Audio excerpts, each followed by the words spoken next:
Bonjour à toutes et à tous, nous allons vous parler dans cette nouvelle série d'un sujet d'une importance capitale. Effectivement, il y a un être, il y a environ 2000 ans, qui a bouleversé l'histoire du monde en étant la source de la deuxième religion monothéiste, le christianisme, qui aujourd'hui rassemble environ 2,5 milliards de fidèles, ce qui en fait la plus grande religion au monde. Pourquoi les Juifs n'ont pas cru en lui ? Pourquoi les Juifs jusqu'à aujourd'hui n'ont pas pris la peine de dévoiler ouvertement leurs arguments comme le font les chrétiens ou les musulmans sur les réseaux sociaux, Facebook, YouTube, etc. Il y a des centaines de vidéos de prosélytes chrétiens qui pullulent sur Internet afin de prouver que Jésus est le Messie attendu par Israël ou par le monde. Il y a même des vidéos qui mettent en scène des Juifs non avertis ou ignorants sur ce sujet devant des chrétiens qui tentent de les faire changer d'avis, voire les convertir. Combien de Juifs et de chrétiens à travers le monde ont vu ces vidéos, qui peuvent se montrer parfois très convaincantes, ou combien ont lu leurs livres qui peuvent paraître parfois tellement persuasifs? Combien de Juifs se sont convertis à travers l'histoire par faute de connaissances? Et c'est compréhensible malheureusement, car quand on cherche sur ces mêmes réseaux sociaux ou dans la littérature juive des réponses aux chrétiens, ou tout simplement la position du judaïsme face à ce sujet, on ne trouve quasiment rien. Et même sur le peu qu'il y a, les réponses des chrétiens reprennent les arguments juifs et les détruisent ensuite plutôt facilement. En tout cas, c'est l'impression que ça donne. Mais pourquoi ? Déjà, la religion juive n'est pas une religion prosélyte. Nous l'expliquerons plus tard pourquoi. Et il suffit d'avoir ne serait-ce qu'un peu de connaissance en histoire pour savoir que l'histoire du peuple juif à travers le temps l'a empêché de s'exprimer sur sa position face à ce sujet. Mais ce temps est révolu. Le temps où les Juifs ne pouvaient pas répondre aux nations du monde. Le temps où l'on subissait la censure quand on osait émettre un avis sur le christianisme, ou lorsqu'on souhaitait dévoiler la vraie histoire de Jésus selon les écritures juives antiques. C'est pour cela qu'avec ces séries de plusieurs vidéos, nous allons enfin dévoiler au monde entier la position du judaïsme à l'égard de Jésus. Plus globalement, du christianisme. Et pourquoi les Juifs n'ont pas cru et continuent de ne pas croire en lui. Les chrétiens affirment que Jésus est le Messie tant attendu depuis tellement longtemps par Israël. Mais les Juifs s'obstinent à ne pas croire en lui, ce qui est selon eux une énorme erreur de notre part. Pourquoi croient-ils en cela? Et pourquoi, malgré notre attente du Messie, on ne veut pas croire une seule seconde en leur argument? On va expliquer cela. Dans un premier temps, essayer de comprendre et d'analyser les arguments et les preuves des chrétiens à propos de Jésus. Et pourquoi, selon eux, il est le Messie tant attendu par le monde entier. On a choisi pour bien comprendre leurs arguments, selon nous et selon le nombre de vues sur YouTube, la vidéo qui est la plus pertinente, la plus convaincante et la plus intéressante pour prouver que Jésus serait le Messie, voire Dieu. Il y en a énormément sur le sujet, mais celle-là regroupe tous les arguments de tous les chrétiens. Cette vidéo a plus de 1,1 million de vues, ce qui est énorme pour ce genre de contenu et surtout en si peu de temps, 1 an et demi à peine. Ce qui est bien dans la vidéo qu'on a choisie, c'est que son auteur est au courant de nos arguments et il a lu apparemment le peu de livres que nous avons sur le sujet et tente d'y répondre avec beaucoup d'assurance. Nous allons reprendre la vidéo du début à la fin en répondant à 100% aux arguments cités sans en sauter un seul. L'auteur de la vidéo que nous allons appeler MDN, comme le nom de la chaîne YouTube Marie de Nazareth sur laquelle est publiée la vidéo, va regrouper en une vidéo les 30 preuves du christianisme que Jésus est le Messie. La vidéo est divisée en plusieurs parties. La première, l'introduction où MDN explique plusieurs choses, notamment l'importance capitale de certaines prophéties qui sont la raison de croire en Jésus. La deuxième parlera des 30 prophéties qui tentent de prouver que Jésus est le Messie, la Trinité, l'aspect divin de Jésus, etc., etc. La troisième partie concerne les 3 seules objections des Juifs selon les chrétiens et on conclura avec la quatrième partie, la conclusion. Alors, que dit MDN dans son introduction ? On va l'écouter. Donc on va parler aujourd'hui des prophéties bibliques et on va en regarder une trentaine à peu près. Alors ce sujet des prophéties, il est important pour Jésus d'abord, parce que si vous regardez ce que Jésus fait dans sa prédication, il parle sur les routes et il pense que sa parole doit suffire. Mais il dit, si vous ne croyez pas à cause de ma parole, croyez au moins à cause des œuvres. Et donc il désigne tous les miracles qu'il a fait pendant 3 ans, des œuvres que nul autre n'a faites. Et puis il ne dit pas que ça, il y a la parole, il y a les œuvres, mais il dit aussi, regardez, les Écritures s'accomplissent. C'est-à-dire que l'argument de l'accomplissement des prophéties ou du fait que l'Écriture lui rend témoignage est très important pour Jésus, il en parle souvent. Il faut que s'accomplisse tout ce qui est écrit de moi dans la loi de Moïse, les prophètes, les psaumes. Voilà. Comme le dit MDN, il faut que s'accomplisse tout ce qui est dit de Jésus dans la Bible. Et on va voir si c'est vraiment le cas ou non. Continuons. Et puis c'est important pour la Vierge Marie aussi, parce que au temps de Marie, on attendait le Messie, et quand elle reçoit la visite de l'ange, une des premières choses qu'elle dit, c'est que Dieu s'est souvenu de la promesse faite à nos pères en faveur d'Abraham et de sa race à jamais. Donc le sujet en lui-même, il est apologétique, c'est-à-dire qu'on s'en est servi pendant très longtemps dans l'Église pour montrer les raisons de croire, mais ça a été un peu abandonné. C'est très dommage. Une des grandes raisons de croire, c'est justement ce fait des prophéties dont on va parler aujourd'hui. Donc c'est un sujet magnifique, mais qui est complexe, donc il faut le regarder en détail. Comme il le dit, la grande raison de croire, c'est ce fait des prophéties. Donc, Jésus pose question, est-ce que ce sont les Juifs ou est-ce que ce sont les chrétiens qui ont raison? Les chrétiens pensent que Jésus est le Messie attendu par Israël et les Juifs non. Donc est-ce qu'on peut raisonner avec des éléments concrets sur cette question très importante? Jusque-là, on est d'accord. Ensuite, MDN explique qu'il existe une bonne méthode et une mauvaise méthode. Écoutons-le. Alors, il faut faire attention parce qu'il y a une mauvaise méthode et une bonne méthode. La mauvaise méthode, je m'excuse pour toi, c'est une méthode que j'appelle un peu protestante. Ça consiste à regarder en fait tout ce que nous on trouve correspondant à l'image du Christ dans les Écritures d'Israël. Les protestants arrivent à trouver 150, 200 textes, pas seulement des prophéties, aussi des images, des figures, qui évoquent Jésus et ils disent regardez, on match les deux, on a Jésus qui est décrit dans l'Ancien Testament. Mais quand cette méthode est employée, les Juifs l'acceptent pas bien. Dans l'histoire, il y a eu au XIIIe siècle une dispute célèbre à Barcelone entre un dominicain qui avait étudié les Écritures à fond, qui a convoqué un rabbin et il lui a dit écoute, on va débattre et je vais te démontrer que Jésus est le Messie. Donc il lui a fait la liste des prophéties, toutes celles qu'il avait collectées, et le rabbin en face lui disait mais non, mais nous c'est pas comme ça qu'on interprète. Sur cette prophétie, nos sages ont dit que c'était comme ça concerne Ézéchias, c'est pas du tout le Messie, et patati patata. Et donc cette méthode, elle marche pas pour une raison liée au protestantisme, c'est qu'un texte, on peut l'interpréter comme on veut. C'est la faiblesse d'une interprétation de ce type-là. Or, la révélation s'est incarnée dans un peuple, dans une culture, dans une langue, et donc il faut regarder tout ça à partir de la tradition juive. Et la tradition juive, pour elle, le Messie, c'est pas rien, c'est le centre, le cœur de tout. Nous pourrions nous attarder et parler des heures sur la dispute de Barcelone, où le Ramban, après y avoir participé, ensuite fut chassé d'Espagne par l'Église, suivi de l'Inquisition quelques dizaines d'années après, où des dizaines de milliers de Juifs ont été torturés. Mais ce n'est pas le sujet, comme le dit MDN. Donc là, MDN nous dit qu'il va utiliser la seule méthode qui a un sens. Les autres méthodes n'ont pas de sens, voire aucun sens. Dans le Talmud, donc le Talmud, vous savez ce que c'est, hein, c'est le recueil de toutes les traditions, on va dire, des Juifs. Dans le Talmud, il est écrit que tous les prophètes, sans exception, n'ont prophétisé que pour les jours du Messie. Donc, dans cette culture, il y a une tradition orale qui a accompagné de tout temps une tradition écrite. Si vous regardez la Torah de Moïse, Moïse donne beaucoup de commandements et il dit parfois qu'il faut faire les choses comme le Seigneur l'a ordonné, mais il n'y a pas d'éléments clairs où le Seigneur est ordonné de comment on tue les animaux, comment on fait cette téphilim, tout ça. Donc les Juifs ont une tradition orale qui leur vient de Moïse, qui a passé 40 jours sur la montagne avec Dieu, et sans cesse cette tradition a existé, c'est ce qui a été mis dans les Talmuds. Comme on le voit dans le Talmud, page 97 du traité Sanhédrin, et dans la page 9 du traité Avodah Zarah, qu'est-ce qu'il est écrit? Tana Debe Eliyahu, 6000 ans le monde existe. Donc le monde a une durée de 6000 ans.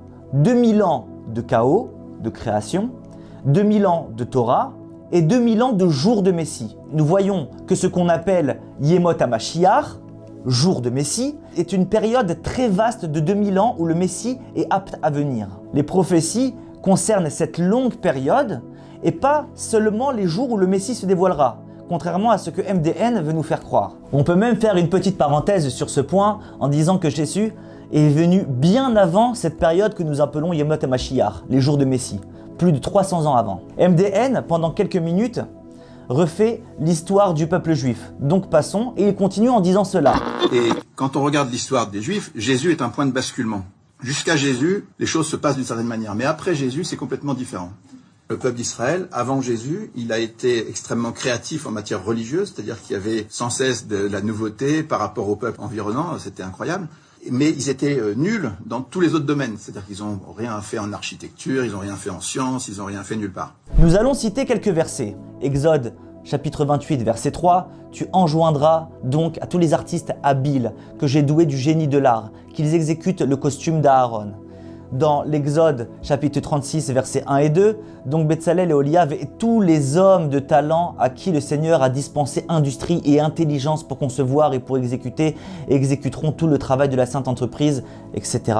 etc. » tous les hommes de talent à qui le Seigneur avait départi un génie industrieux. C'est incroyable que MDN puisse aussi facilement déclarer ce genre d'affirmation qui contredit la Bible, donc Dieu lui-même, qui déclare que les enfants d'Israël étaient des génies en architecture, en couture, en sculpture. Le Talmud a des dizaines de pages consacrées à l'astrologie, la physique, la chimie, l'astrologie, la psychologie, la médecine, la science, la zoologie, bref, on pourrait en parler des heures. Ces déclarations sont donc fausses. Les Juifs étaient loin d'être nuls, comme il le dit dans tous les domaines qu'il cite. Bref, on continue. Il n'y a plus aucune créativité nouvelle venant de Dieu, en tout cas dans le peuple juif. Ils font maintenant que des commentaires de commentaires. Ils n'ont plus de temple, ils n'ont plus de culte, ils ont refait le judaïsme à partir de là. Il n'y a pas eu de point de basculement comme MDN le prétend. Les prophéties ont cessé des siècles avant Jésus et le judaïsme qu'il appelle rabbinique a commencé 2 siècles après Jésus. Entre le temps, il y a eu la destruction du 2e temple qui a amené les Juifs à l'exil. Et tous ces événements n'ont aucun lien avec Jésus. MDN aurait aimé pour sa démonstration que Jésus ait eu un impact sur le judaïsme traditionnel. Mais ce n'est pas du tout le cas. Le judaïsme a tout simplement évolué avec le temps, comme il a évolué de Abraham à Moïse avec le don de la Torah, de Moïse à David avec l'entrée en Israël et la construction du 1er temple, de David à Ezra, le dernier des prophètes, et son retour en Israël pour le 2e temple, de Ezra à Shimon HaTzadik qui fut un des premiers Tana, et il continue son évolution et non sa transformation, avec la fin de la période des Tanaïm au 2e siècle de l'ère chrétienne, ensuite par l'écriture du Talmud quelques siècles encore plus tard vers le 6e siècle, de peur qu'il s'oublie, etc., etc. Bref, voir en Jésus un point de basculement du judaïsme, c'est soit de la mauvaise foi, ou soit de l'ignorance. On continue. Écoutons-le. Ça a été redéfini par le courant des pharisiens. Au temps de Jésus, le judaïsme avait une structure bien claire, mais il y avait différents courants. Vous aviez les sadducéens, les pharisiens, les esséniens, les zélotes, les baptistes, enfin toute une série de groupements qui voyaient les choses un petit peu différemment, les gens de Qumran d'ailleurs, qui étaient différents des esséniens. Très intéressant. Nous reviendrons sur ce passage en fin de vidéo. Mais après la destruction du temple, le courant pharisien va tout reprendre et tout refonder, fonder un judaïsme différent, sans culte, sans présence de Dieu au milieu d'eux, ce qu'on appelle le judaïsme rabbinique. Et de là vont sortir le Zohar, les Talmuds et tout ça. Voilà. MDN fait à présent des suppositions d'où on ignore la source. D'ailleurs, il n'en cite pas non plus. Nous pensons que cela provient d'une connaissance erronée de l'histoire du peuple juif. En effet, les pharisiens n'ont rien refondé du tout. Ils sont la continuité du judaïsme traditionnel. La réalité des choses, c'est que les pharisiens ont durci leur interprétation, en particulier parce qu'ils étaient en polémique avec les chrétiens. C'est-à-dire qu'ils ont redéfini pas mal de choses. À la fois parce qu'il n'y avait plus le temple, mais aussi parce qu'il y avait une polémique. Donc ça biaise un peu la tradition, parce que vers le 2e ou 3e siècle, on ne sait pas très bien, la tradition orale a été mise par écrit. Et est-ce que c'est la tradition du temps de Jésus? On ne sait pas. Mais ceux qui connaissent bien les choses disent que beaucoup d'anciennes traditions n'ont pas été éliminées et qu'on peut les retrouver dans le Talmud. MDN continue avec ses suppositions qui sont fondées sur rien du tout. Il n'y a jamais eu de polémique des Juifs envers les chrétiens, ni d'envie de leur prouver qu'ils sont dans l'erreur. Il y a simplement eu des efforts qui ont été faits afin que les Juifs ne se christianisent pas. Nous pouvons même regarder dans l'histoire, un Juif a-t-il un jour converti ou contraint un chrétien de se convertir? Non. Le contraire a malheureusement coûté beaucoup aux Juifs. Nous raconterons dans la suite de la vidéo quelle a été la vraie histoire de Jésus selon la tradition juive. Où je veux en venir par là, c'est que le Talmud parlait de manière très ouverte des événements qui s'étaient passés avec Jésus. Le seul problème, c'est que cela ne convenait pas à l'Église, qui, au Moyen-Âge, ordonna la suppression de tous les passages du Talmud qui osaient parler de Jésus et de son histoire. Ce sont les seuls passages que l'on peut dire qui manquent dans le Talmud. Sinon, tout le reste n'a aucunement changé jusqu'à aujourd'hui. Là, MDN annonce le début de la vidéo. Donc notre but, c'est de rejoindre la réalité de l'attente dans le monde juif telle qu'elle était au temps de la Vierge Marie. Et pour faire cela, on doit absolument partir de la tradition juive et on doit essayer de retrouver les traditions anciennes. Écoutons le plan de la vidéo par MDN. Alors, à partir de là, on va parcourir 30 prophéties. On va parler d'un homme spécial et d'une femme. On va voir l'annonce faite à tous les patriarches, la date de la venue qui était prévue et tous les aspects de la vie du Messie qui étaient annoncés dans la tradition juive. Et on va aussi montrer comment les Juifs réagissent avec 3 objections valables qui pourtant ne sont pas essentielles et qui ne justifient pas un rejet du Christ. On va voir que ces objections ont un rapport avec la venue glorieuse de Jésus qui est prophétisée dans l'Ancien Testament et dans le Nouveau. Et on va conclure en rappelant 3 choses qui certifient que Jésus est bien le Messie attendu par Israël. Nous allons voir toutes ces preuves ensemble, nous allons les analyser et nous allons analyser aussi les 3 objections des Juifs et voir si elles sont au nombre de 3 uniquement et si elles sont valables. et évidemment revenir sur ces 3 choses qui prouveraient que Jésus est bien le Messie attendu par Israël. Alors, si on commence sur l'objet de ces prophéties, elles définissent en fait pas seulement le Messie, mais aussi une femme. La femme qui est annoncée dans la Genèse, mais la femme aussi qui est la mère du Messie. Dans le monde juif, toutes les jeunes filles rêvent d'être la mère du Messie. MDN a apparemment beaucoup d'humour. Quelle femme rêve d'être la mère du Messie? Connaît-il peut-être une juive dans son entourage qui en a toujours rêvé? Cela fait assez rire car c'est une affirmation complètement en dehors de la réalité, qu'on se demande mais d'où il invente tout cela? Les femmes juives rêvent d'être la mère de grands en Torah, de justes, de tzadikim, de bons juifs. D'être la mère du Messie, on n'a jamais entendu. Bref, continuons. Et il y a un 3e personnage qui est annoncé de manière très sommaire à la fin chez Malachie et un tout petit peu chez Isaïe. C'est le précurseur du Messie que nous on reconnaît comme Jean-Baptiste. MDN dit que l'Église reconnaîtrait Jean-Baptiste. Je vous rappelle qui est Jean-Baptiste. C'est le précurseur de Jésus, celui qui l'annonce. Dans ses prédications, nous avons analysé tous les versets cités et écrits à son écran. Et nous avons eu beaucoup de mal à comprendre comment il voit l'image de Jean-Baptiste dans ces versets. Bien au contraire, dans 100% des cas, nous voyons que ces versets ne pouvaient aucunement parler de Jean-Baptiste. Malachie, chapitre 3, verset 1, « Voici que j'envoie mon messager ». MDN cite ce verset. « Voici que j'envoie mon messager ». Là aussi, nous allons voir qu'il est impossible que ce texte parle de Jean-Baptiste, car Malachie annonce carrément le nom du messager dans la suite du texte, tout à la fin. Malachie, chapitre 3, verset 23, « Or je vous enverrai Élie, le prophète, avant qu'arrive le jour grand et redoutable. » Il ne s'agit clairement pas de Jean-Baptiste, mais d'Élie le prophète. Comment pourrait-on reconnaître Jean-Baptiste dans ce texte? Rappelons ce qui est écrit au sujet de Jean-Baptiste dans l'Évangile selon Jean. Et ils lui demandèrent, alors le peuple demandèrent à Jean-Baptiste, « Quoi donc? Êtes-vous Élie » Il dit, « Je ne le suis point. » « Êtes-vous le prophète » Il répondit non. Donc, même selon l'Évangile, Jean-Baptiste lui-même disait ne pas être le prophète. Soit ce que dit l'Évangile est faux, ou soit le lien que font les chrétiens entre Jean-Baptiste et Élie est faux. Il faudra qu'ils se mettent d'accord. Faisons une petite pause sur ce texte que MDN cite pour supposer que Jean-Baptiste aurait été annoncé dans le passage qu'il ramène. On prend juste la suite du texte, Malachie 3, versets 2 et 4. « Mais qui est de force à supporter le jour de son arrivée? Alors l'Éternel prendra plaisir aux offrandes de Juda et de Jérusalem, comme il le faisait aux jours antiques dans les années d'autrefois. » C'est intéressant de voir dans ce texte que lorsque viendra le Messie, alors Dieu prendra plaisir aux offrandes de Juda comme il le faisait aux jours antiques, dans les années d'autrefois. Comment le Messie pourrait donc-il venir à une période où encore, à ce moment, nous offrions des offrandes à Dieu, à l'époque du deuxième temple?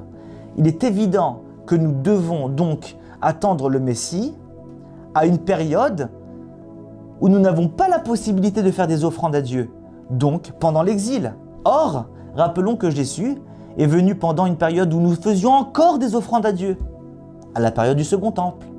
Donc ces versets qui parlent du Messie sont en contradiction avec la période à laquelle le Messie est arrivé selon les chrétiens.